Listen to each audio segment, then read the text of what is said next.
Hey, Sean. Today I wanted to talk about my Zoom F4 and the 3 reasons why I got the Zoom F4 over the Zoom H6, the h4n, and the h1, all of which I own or have owned. But this is a beast for all the things I do with audio, and I wanted to explain, if you have it, 3 things you can do with it that maybe you didn't know. And if you don't have it, maybe 3 reasons why you would want to get it. This isn't paid or anything. I just really like this device. It's priced really well, and it's got incredible sounding preamps. It's just an awesome piece of technology. So I'm going to dive right in, and I'm going to show you inside the menus where to find these 3 things and why they mean so much to me. So first, to understand why these 3 things mean this much to me, you have to understand that I do 2 things with my Zoom. I record audio for video production. Primarily, that's what I do.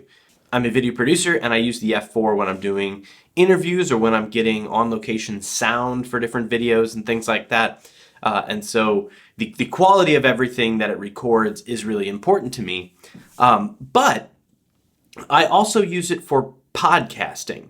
I have my 2 podcasts, the Hardy & Sons podcast with David, and then my personal Colonel Sean podcast. But then I also record podcasts for other people. I get hired to come out, bring microphones and everything to set up and record their podcasts. So those are the 2 things I do with the F4. And the F4 does something which makes that very easy for me.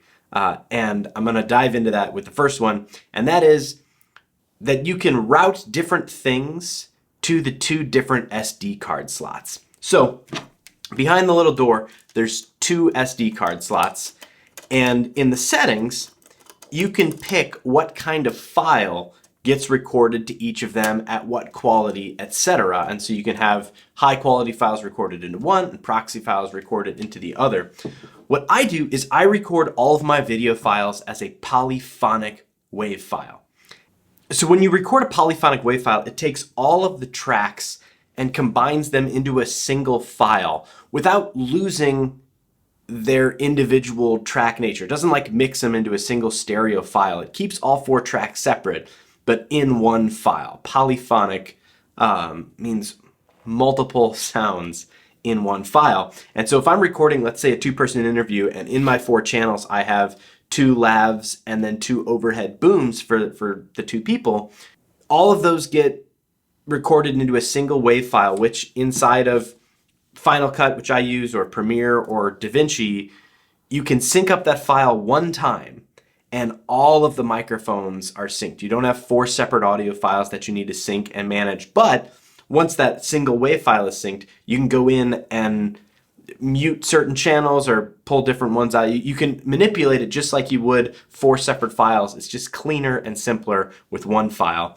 And furthermore, the F4 lets you put in metadata, which Final Cut can read and which I think Premiere and DaVinci can do. But I can, in here, label these Lav 1, Lav 2, Boom 1, Boom 2, and then automatically those tracks get labeled in Final Cut with Lav 1, Lav 2, so I don't have to guess what they are or do separate sound tests and whisper into each one at the beginning of the take. It'll be labeled Lav 1, and I can mute Lav 1 or solo Lav 1 or do whatever I want to it. So that's why I love polyphonic WAV files, because of those XIF metadata labels and just the ease of syncing only a single file. Now the nice thing is, monophonic WAV files, where there's only 1 track per file, that's what I prefer when I'm podcasting, because I use Logic, and for whatever reason Logic does not like polyphonic WAV files, and you cannot manipulate them separately or pull them out. And so I have slot 1 recording polyphonic WAV files and slot 2 recording monophonic WAV files, which if I put an SD card in here, it'll record 4 files for 4 mics. And if I put an SD card in here, it'll record 1 file for 4 mics. Both of them have all the data. It's just about my workflow later. And so I pick my SD card slot based on what I want to do with the file. And that is one thing that you can't do with the H6 or the h4n or the h1, which doesn't even have multiple tracks. My second favorite little thing is routing. And what routing lets you do is there's audio outs on here. You've got 1 and 2 your sub out, and you have your headphone out. And through the routing menu, you can choose which of these inputs go to which of the outputs, and you can also adjust fader levels and pick whether you want them to go to those outputs pre or post fader. Where this is really useful is when we've been live podcasting, we want to record the audio perfectly, and we want that audio to go out to the house and go in the sound system, but we also like to have room mics, which if we're putting those out to the system, can generate feedback and it can be a problem. And so we want those to be recorded to the SD card, but not put out of the main audio outs into the sound system. So through the routing menu, we're able to say, hey, mics 1 and 2 put on left and right of the main out, and mics 3 and 4, we don't want those coming out the mains at all.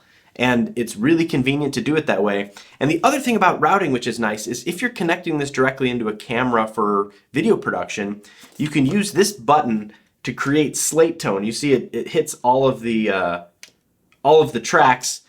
And there's two things about slate tone which I love.